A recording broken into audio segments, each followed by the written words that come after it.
मैं आऊं।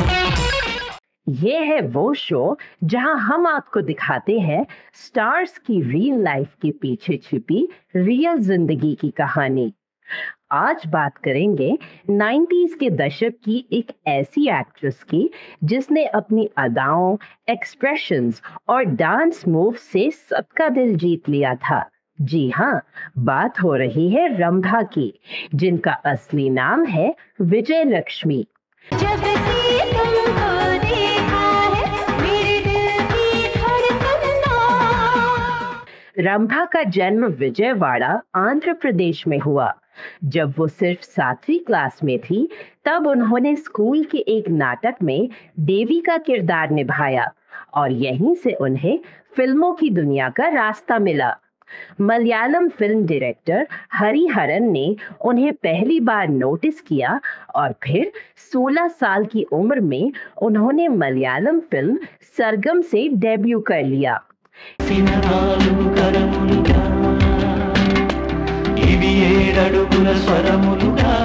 इसके बाद रंभा ने एक के बाद एक तेलुगु, तमिल, मलयालम, हिंदी, कन्नड़, बंगाली और भोजपुरी फिल्मों में काम किया। उनका चेहरा दिव्या भारती और श्रीदेवी से मिलता जुलता था। इसी वजह से कई बार उनकी तुलना इन बड़ी एक्ट्रेसेस से भी होती रही। दिव्या भारती के निधन के बाद कुछ फिल्मों में रंभा को रिप्लेसमेंट के तौर पर भी लिया गया। हिंदी फिल्मों में उन्होंने जल्लाद से एंट्री ली, जिसमें उनके हीरो थे मिथुन चक्रवर्ती। मुझे बतलाकर आगे बढ़ना, क्यों तुमने मुझसे प्यार किया, और अगर प्यार किया था तो एक गैर आदमी की बात क्यों दिल में रखी, और जो अपने थे उनको दिल से निकाल दिया। इसके बाद वो जुड़वा, बंधन, क्योंकि मैं झूठ नहीं बोलता, घर वाली बाहर वाली और बेटी नंबर 1 जैसी हिट फिल्मों में नजर आईं। सलमान, गोविंदा, अजय देवगन, अनिल कपूर जैसे बड़े सितारों के साथ उन्होंने स्क्रीन शेयर किया। तेरा आना तेरा जाना मेरे दिल में समाना, मेरा दिल तेरा हो गया। साउथ में तो उन्होंने 100 से ज्यादा फिल्में कर ली थीं, लेकिन वक्त के साथ उनका करियर ढलता गया और जानी दुश्मन उनकी आखिरी यादगार फिल्म साबित हुई। 2007 में रंभा ने भोजपुरी सिनेमा की तरफ रुख किया और फिल्में की राम बलराम और रसिक बलमा। दोनों में उनके ऑपोजिट थे रवि किशन। इन फिल्मों में रंभा ने बोल्ड अवतार अपनाया और कुछ सीन्स में एक्सपोजर की सीमाएं पार कर दी।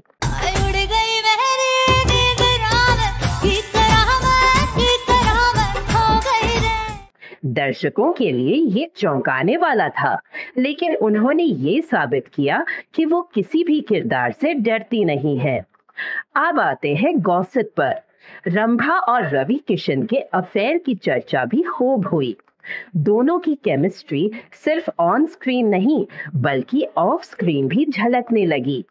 कई इवेंट्स में साथ देखा गया, होटल में साथ रुकने की भी खबरें आईं।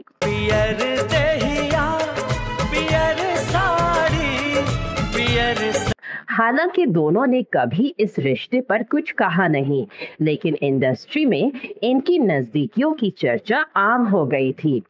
कुछ लोग कहते हैं कि ये सब पब्लिसिटी स्टंट था, जबकि कुछ का मानना है कि उस वक्त रंभा को इमोशनल सपोर्ट की जरूरत थी और रवि किशन उनके सहारा बन गए थे। जो भी हो, भोजपुरी इंडस्ट्री में रंभा ने अपनी एक छाप जरूर छोड़ी, चाहे वो फिल्मों के जरिए हो या खबरों के जरिए। आज से तुम हमारी कंपनी में आ गए हो, तुम जिस चीज पर उंगली रखोगे वो तुम्हारी हो जाएगी। Are you sure? 2008 में खबर आई कि रंभा को बेहोशी की हालत में हॉस्पिटल ले जाया गया। कयास लगाए गए कि उन्होंने सुसाइड की कोशिश की है, लेकिन बाद में खुद रंभा ने कहा कि ये सिर्फ अफवाह थी। उस दिन लक्ष्मी पूजा के कारण उन्होंने निर्जला व्रत रखा था और इसी वजह से तबीयत बिगड़ गई थी। दुनिया में आए हो तो लब कर लो, थोड़ा सा जी लो, थोड़ा थोड़ा मर लो। अब चलते हैं रंभा की पर्सनल लाइफ की ओर, जो किसी फिल्म की स्क्रिप्ट से कम नहीं। साल 2010 में उन्होंने श्रीलंकन तमिल बिजनेसमैन इंद्रन पद्मनाथन से शादी की। महफिल ता सजदी जे नचे मुंडे दी मां, हो महफिल ता सजदी जे नचे मुंडे। शुरू में सब ठीक चला, लेकिन जल्द ही उनके पति की कुछ सच्चाइयां और सास ससुर का रवैया उनके लिए मुश्किलें खड़ी करने लगा। तुम्हें हम बहुत प्यार करने लगे हैं, मोहब्बत की हद से। 3 बच्चों की मां बनने के बाद भी रंभा को कोर्ट में जाकर गुजारे भत्ते की मांग करनी पड़ी। तलाक की खबरें भी आती रहीं। मैंने सब सुन लिया है।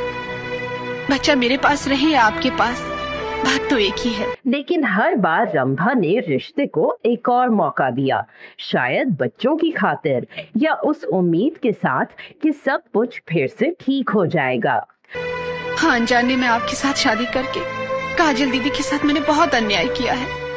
आज रंभा फिल्मों से दूर है और सोशल मीडिया पर ही एक्टिव रहती है।